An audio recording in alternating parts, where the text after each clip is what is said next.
all of them would be playing, blast beats as fast as they could with screaming, and you couldn't understand the lyrics and the guitar riffs, and there was no melody. And not that that's not bad. I mean, not to bash or anything, but it just wasn't our style.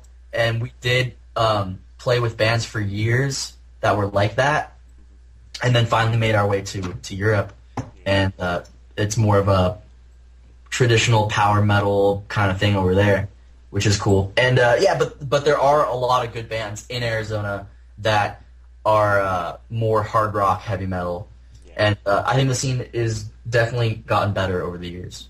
Good. I mean, it's something that we were really surprised at because, like I said, we just always thought of it as a real laid-back area, and you think of the intensity of heavy metal, and sometimes that doesn't fit. But glad to see that area is still thriving. Do you guys ever bump into Maynard? Who's that? Do you guys ever bump into Maynard? No. we bumped into Alice Cooper though. Oh, dude, I was going to say Alice Cooper. That's another one I was totally forgetting. Yeah. We actually played at his restaurant one time.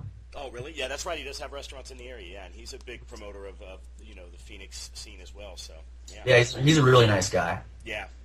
And I guess it is hard when you get up there with 8 of those grindcore bands, and then you come out and you're like, oh, here are these guys that play heavy metal. So yeah. And actually, when we were about 13 years old, we covered an Alice Cooper song, I'm 18, but we changed the lyrics to I'm 13, and it was really fun. Wanted to bring up that the cover situation, and the Hellion and Electric Eyes covered on Get Dead. It's excellent job.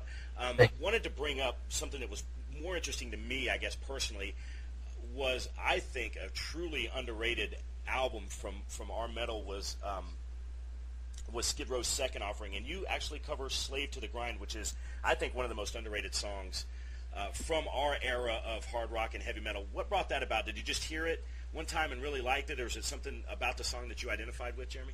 There's definitely something about the song. It's not necessarily that we wanted to cover a Skid Row song, but rather just because we thought Slave to the Grind was a great song. I mean, we really do like Skid Row, and we really obviously love Judas Priest, but it wasn't about picking the bands, it was about picking the songs. And so Slave to the Grind was a last-minute decision by Garrett, our drummer. We didn't know that we were going to record it when we went into the studio, and so we had one day off in the studio and didn't really know what to do, and Garrett suggested the song, and all 4 of us have always really loved that song, and it's a great song. And on the recording, it's very dirty, and it's not necessarily played, with like super precision, but that's what I think is cool about it. And so we knew that taking that song, we could really put our own sound on it and just beef it up a little bit, because the recording quality and things like that from back when they recorded it. Right. And Garrett, we all just listened to the song on my phone, and I pulled up the lyrics, and we never even rehearsed the song together. Garrett really just went in, recorded one take on the drums, and it was so slamming and undeniable that that's all he needed to do. We didn't even have him do another take after that. And then the guitars are the same way. Pretty much the rhythm guitars and bass are, for the most part, played all the way through, and Jordan was writing the solo on the spot, kind of just as it was playing. So, I mean, and the lyrics I was reading for the first time in a very long time while recording them at the same time, too. So the song was literally not even really quite learned or practiced or anything. We just did it, and I think that's why it's so cool, because it turned out just very raw, and it's a lot of fun to play live, and it has tons of energy and attitude and great melodies, and that's why I think that song kicks ass so much. And then the pre-song was a little bit more of a traditional heavy metal sound that we wanted to do, and it's a really great classic pre-song, but not one of like the super famous, super popular ones. Right. And I think that was also important to us, not to cover something like You Got Another Thing Coming or Breaking, something expected, And that song, again, we just play like we do live, lay it down a couple times. If there's a mistake or two or whatever, it's like, it's not that big of a deal to us. It's you play it with as much energy and attitude and emotion as you can, and if that sounds the best, then that's the best thing to do. Right. And I mean, obviously, we're not gonna keep it if there's wrong chords or notes or anything like that, but you know what I'm saying. Oh, yeah, sure. It doesn't have to be Pro Tools to hell like a lot of bands think is the right thing to do. It should be natural, Right. Because we're getting to the point, Jeremy, I think, to my untrained ear, and obviously you being a trained professional, but to my untrained ear, it's almost getting to the point where the listener can hear and kind of decipher if it's Pro Tool to death, like you said, or if it's guys in the studio laying it down. So that certainly has the latter feel, the guys in the studio laying it down, and it sounds like it's a breath of fresh air with all the Pro Tools out there.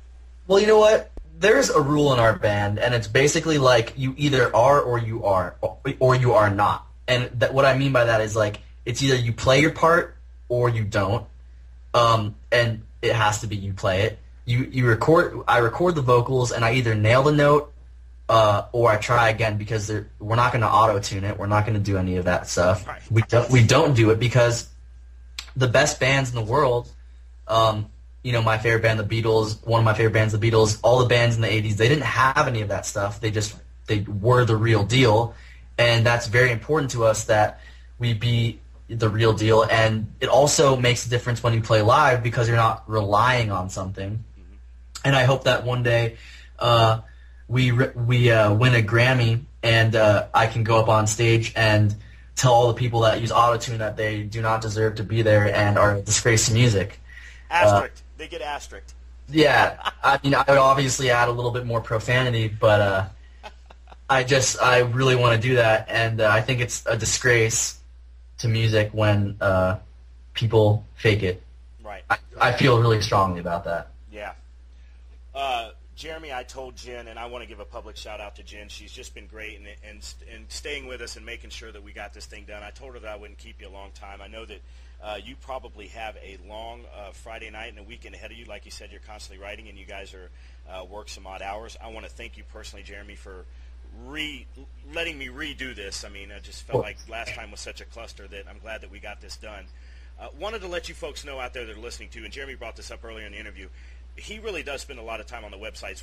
We don't do a lot of Twitter linking. We're going to start doing more, but we're actually going to link to Age of Evil's Twitter page because, Jeremy, you guys update that quite a bit. I mean, that's something that, it's every day it seems like, so we're going to make sure that the folks out there get that. Is that something that you guys are on every day that, can get back to people? Yeah, definitely. I mean, like I said, during the day, I am working on the media side of Age of Evil, and then at night I'm working on the music. So, yeah, every single day I'm constantly doing something web-based or whatever, media-based for the band, always checking the Facebook for fans' comments and things like that so we can respond to them and keep in touch. Yeah. And the Twitter page and the MySpace. And we're very involved with our fans, and I think that's important. And people really do seem to appreciate it. And it's a sense of, connection with the band, and it doesn't seem like we're so distant. A lot of bands sometimes are distant with their fans, and, there's a time and place to do that, but with the web now, you can be personal, and I think that's important. You can do it in real time, and it really means a lot. And like I said, folks, we're going to push Age of Evil a lot around here because we're really a firm believer. We have over 23,000 members on our site, Jeremy, so when the new album comes out, trust me, 23,000 album sales right there in the can as we get going. But again, Jeremy, just wanted to reiterate that I really appreciate you taking the time out of your Friday afternoon to get this done. I hope you have a great weekend, and look forward to hearing from you and hearing you live very soon, sir. Yeah, definitely live. That's a lot of fun always, and we hope to be playing for you soon. All right, rocking out. Jeremy Goldberg, Age of Evil. Have a great day, and thanks for sitting down with us. All right, man. Take care. You bet, sir. Bye-bye. Bye.